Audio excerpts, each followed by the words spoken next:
తల్లి పోతే బంధం పోతుంది, తండ్రి పోతే బంధుత్వం పోతుంది, సోదరుడు పోతే బలగం పోతుంది, కొడుకు పోతే కొరివి పోతుంది, కానీ భార్య పోతే సర్వస్వమే పోతుంది అంటారు. భార్య ఉన్నప్పుడే విలువ తెలుసుకుని ప్రేమతో చూసుకోవాలి.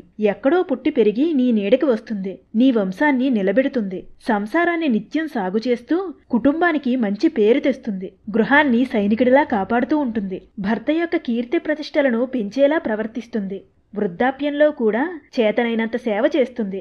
భార్య నుంచి అన్నీ అందుతాయి కాబట్టే పరమశివుడు సైతం మాతా పార్వతీదేవికి తన అర్ధ శరీరాన్ని ఇచ్చాడు.